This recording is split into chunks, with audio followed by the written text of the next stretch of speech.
Hello friends, welcome back to my channel. तो आज हैं आपके लिए लॉरेंस कोलबर्ग से संबंधित टॉप 15 क्वेश्चन। ठीक है, तो अपना पहला क्वेश्चन देखते हैं। लॉरेंस कोलबर्ग के द्वारा प्रस्तावित निम्नलिखित चरणों में से प्राथमिक विद्यालयों के बच्चे किन चरणों का अनुसरण करते हैं? आज्ञा पालन और दंड उन्मुखीकरण का करते हैं, व्यक्तित्वता या और विनिमय का करते हैं, अच्छे अंत वैयक्तिक संबंध का, या सामाजिक अनुबंध और व्यक्तिगत का करते हैं। तो हमें ये बताना है कि कौन सा सही है। दूसरा और चौथा सही है, फर्स्ट और थर्ड सही है, या फर्स्ट और फोर्थ सही है, या सेकंड और फर्स्ट सही है। तो हमारा सही आंसर क्या है इसमें? सेकंड और फर्स्ट, यानी व्यक्तिता और विनिमय और आज्ञा पालन दंड उन्मुख के चरणों का अनुसरण करते हैं। नेक्स्ट क्वेश्चन देखते हैं।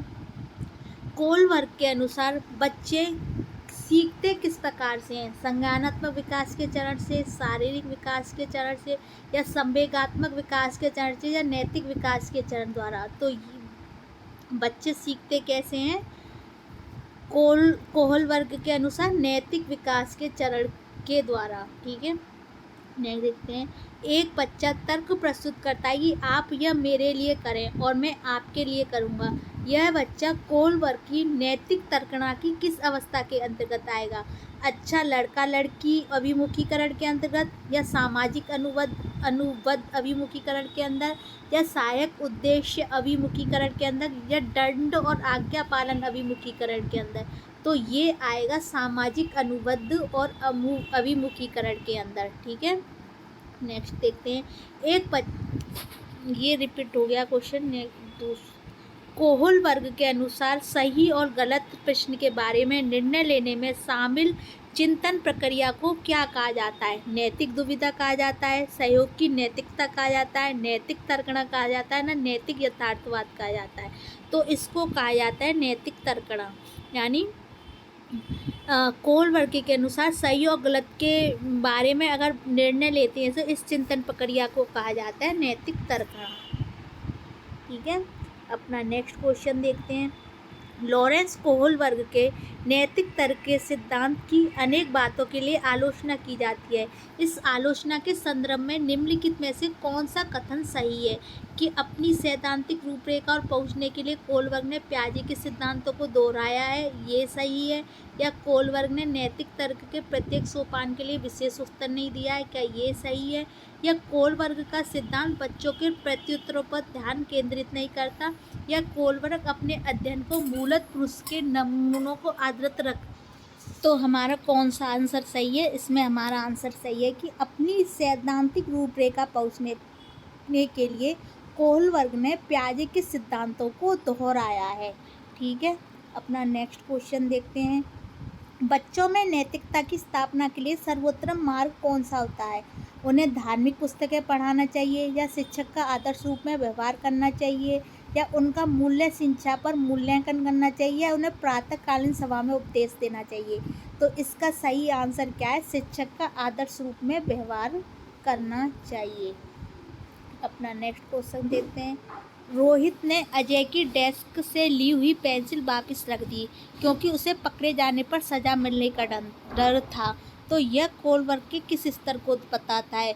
पूर्व परंपरागत स्तर को, या परंपरागत स्तर को, या उत्तर परंपरागत स्तर को, या पूर्व संक्रियात्मक स्तर को? तो सजा मिलने के डर कोलबर्ग की कौन सी अवस्था को दर्शाता है? पूर्व परंपरागत स्तर को दर्शाता है। नेक्स्ट देखते हैं। कोहलबर्ग के नैतिक विकास के सिद्धांत एवं उसकी विभिन्न स्तरों के अनुसार निम्न में से कौन सा सोपान उनके द्वारा प्रतिपादित नहीं है? आत्म केंद्रीय निर्णय नहीं है, परस्पर एक रूप अभिमुखता नहीं है, या वैयक्तिकता व विनिमय अभिमुखता नहीं है, या सामाजिक अनुबद्ध विधिस्मत अभिमुखता नहीं है? तो इसका सही आंसर क्या है? थर्ड, वैयक्तिकता व विनिमय अभिमुखता नहीं है। नेक्स्ट देखते हैं। लॉरेंस कोलबर्ग विकास के क्षेत्र में शोध के लिए जाने जाते हैं। संज्ञानात्मक के लिए, नैतिक के लिए, शारीरिक के लिए, या गामक के लिए? तो कोलबर्ग जाने जाते हैं नैतिक विकास क्षेत्र में शोध के लिए। देखते हैं नेक्स्ट क्वेश्चन अपना। कोहल वर्ग के अनुसार वह स्तर जिसमें बालक की नैतिकता दंड के भय से नियंत्रित रहती है वह क्या कहलाती है? पूर्व नैतिक अवस्था कहलाती है, या परंपरागत नैतिक स्तर कहलाती है, या आत्म स्वीकृत नैतिक अवस्था कहलाती है, या नैतिक स्तर कहलाती है? तो वो कहलाती है पूर्व नैतिक अवस्था। नेक्स्ट देखते हैं, रिक्त स्थान भरनाया में कोल वर्ग का सिद्धांत एक बालक के डैश विकास की व्याख्या करता है।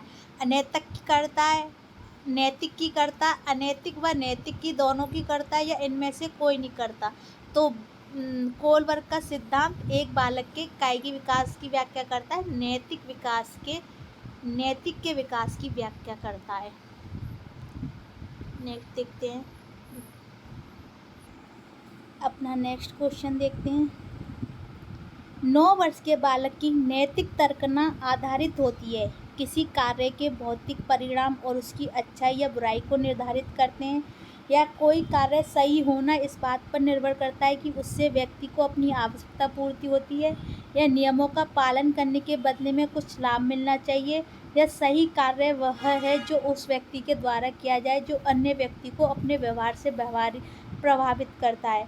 तो इसका सही आंसर क्या है? किसी कार्य के भौतिक परिणाम उसकी अच्छाई या बुराई को निर्धारित करते हैं।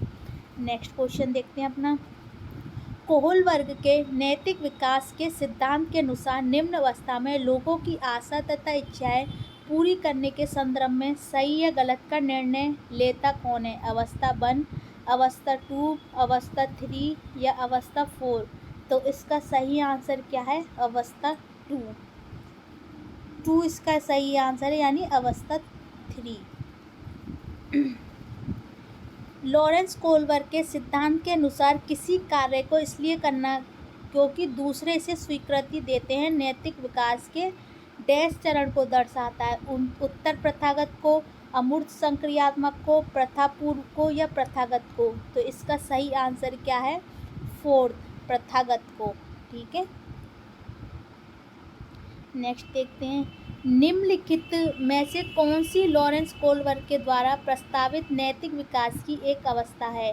तो इसका आप आंसर मुझे कमेंट बॉक्स में देंगे। ठीक है, अगर आपको वीडियो पसंद आई हो तो लाइक करें, चैनल को सब्सक्राइब करें। Thank you.